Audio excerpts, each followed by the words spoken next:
What's up, everybody?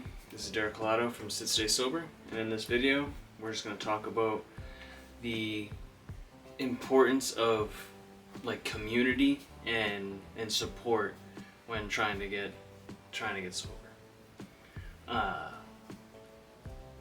There's so many ways to get this support, whether it be like Alcoholics Anonymous or like a recovery group, a recovery mentor.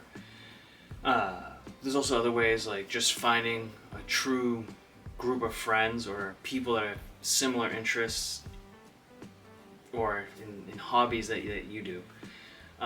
So like from my own personal experience, working with dogs brought me around a bunch of dog lovers and people who like to do things with their dogs. So I work with dogs, I'm all about dogs, so instead of having drugs unite me with people, it was dogs, right?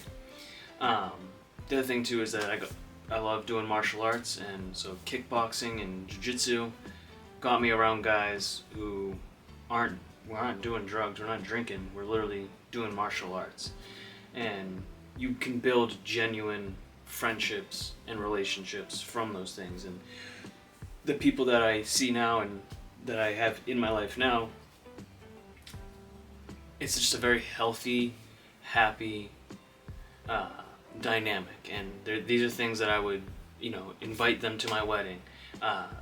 If they need help or if I need help, I can think of them and rely on them, and they can rely on me. It's kind of just crazy how when you're surrounded by people who are drunk or people who are, high out of their mind, it's like, and that's your common cause together. The types of bad decisions that you guys will all make, and the lack of character that's actually in that crowd. So just like, the reason why I'm making this video is because I was just thinking about I'm so glad to be around people who have my back and in a genuine way, and not in like a very shitty or schemy way. So like, just for example, and there's so many like memes or like little jokes about it, but it's such a true thing. One time I was doing Percocets, and I had a Perc 30. I probably bought like 3 or 4 of them, and I was doing like my second one. So I'm getting ready to crush it, and I would crush it in a dollar bill. So I'd like fold up a dollar bill, with the Percocet in it, and I'd crush it. But the way I had the dollar bill, I didn't fold it, and it must have like flung out from just being high in the car and then fucking around talking with my friend. And so I'm pissed, it was like $30, and so I was ripping my car apart looking for this Percocet, and the kid that I was with helped me rip my car apart, and trying to be very helpful. And so we're ripping my car apart, I can't find it, I'm out $30, I'm out of a Percocet, and before leaving he's like, "Oh dude, that sucks, I hope you find it, blah blah blah." Well, 2 days later, a day later, freaking he left and he went to go hang out with another buddy of mine, and my buddy told me that he told him that I dropped a perk and that he took it from me. And I was like, that kid is a fucking retard. Fuck him. And that's like not the worst, but it's like one of those things where you're just like, dude, we were boys, and you just pulled like such a stupid weasel move. And that's supposed to be your friend, Another time, I was in college, and I was going to go get Molly. So we were in Providence, Rhode Island, and we're going up to, outside of Boston to go pick up like an 8-ball of Molly. And there's a bunch of people, like it's like 8 people all chipped in like money. Like some people put in 50, some people put in 20, and we're just all going to go get this, and then we're gonna go back to Providence. And we're gonna do Molly. We're all gonna get fucked up. So, get to this Wendy's parking lot, and the kid or the person we're getting Molly from tells us, "Hey, I'll be there in like 30, 40 minutes, and I'll see you shortly." It's at like 9 o'clock at night. 1 o'clock in the morning, 12 o'clock, he finally comes to the parking lot. And this is like after like texting him, like, dude, what the hell's going on? And he's just on drug dealer time, you know? And he pulls up and he goes, only one person can get in the car. So I volunteer. I was like, all right, I'll go in the car. I'll go get this 8-ball. And I get in the back seat of the car. And the second I shut the door, they lock the doors and they take off out of the parking lot, right? And I'm like instantly like, oh fuck. Like, part of me is like, maybe this is just how they do it around here. And maybe I'll just still get my Molly, right?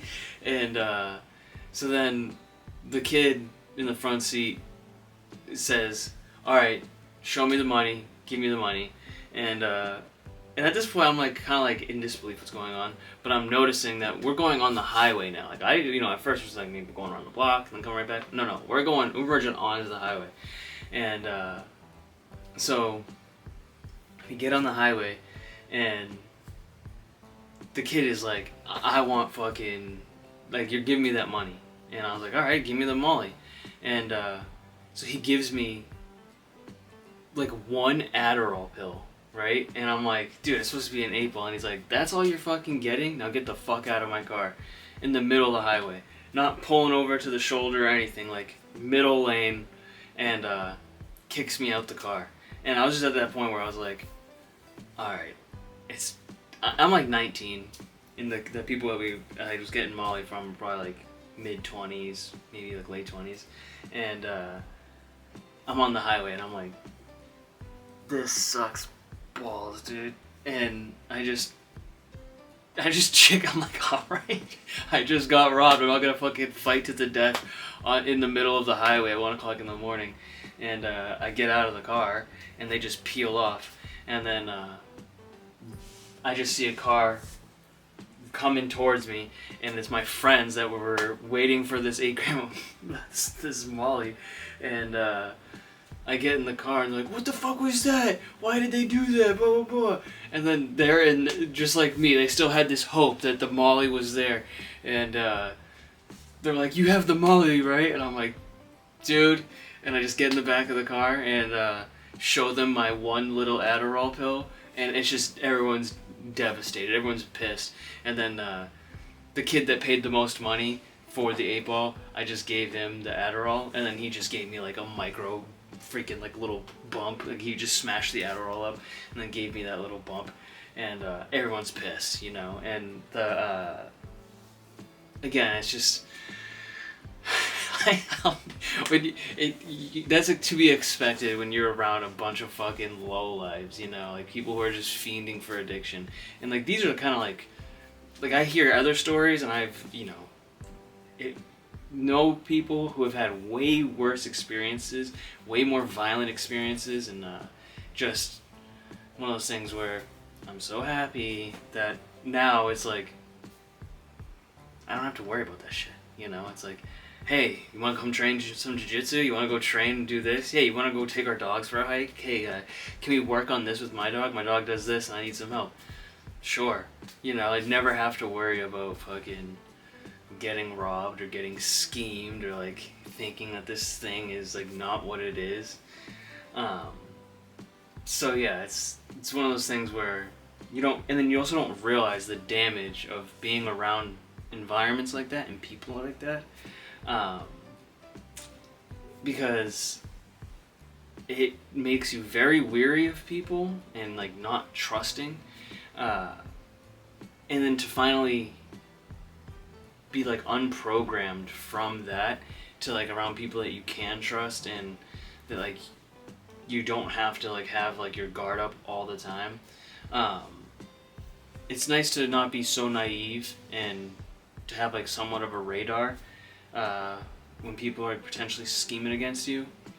But to constantly live like that, I work with dogs. This channel is very focused around dogs. It's just when you're hanging around people like that, it's like having a dog be in an environment where all his playmates are super reactive, super aggressive, super resource guardy, and then they go into like a calm playgroup setting. It takes a little while for that dog to kind of desensitize and decompress, but eventually he'll become a good part of the new crew, and that will happen to you too. Like if you just start realizing like, yo, these people suck, they're all schemy, they're all fucking druggies, and the only thing they care about is themselves and their addiction. And then you finally get away from that, and then you realize, oh, there's actually good people out here, and they care about you and generally want what's best for you. So yeah, again, when you're trying to get sober and on your journey of being sober, I just can't stress enough the importance of kind of finding that new group of friends or like little community that can start the healing process. And it's like they don't even know that they're part of that process. They just are, you know, because you go from hanging out with addicts to hanging out with people who are, you know, whether it be from church or, you know, a hobby, a bunch of guys that share the same hobby. They don't even know it, but they're helping you, you know, and and then because you're so used to being fucking hustled and being around shitheads, that when they're actually nice, like, I'm just speaking from my experience, at first you're like, what are they fucking trying to scheme out of me? Like, what the hell do they want? How are they trying to manipulate me? And it's just like, no, they're just genuinely being nice. That's it, you know. And it's nice. It's a lot nicer to be in that kind of a crew. Thank you for watching, and we will see you in the next video.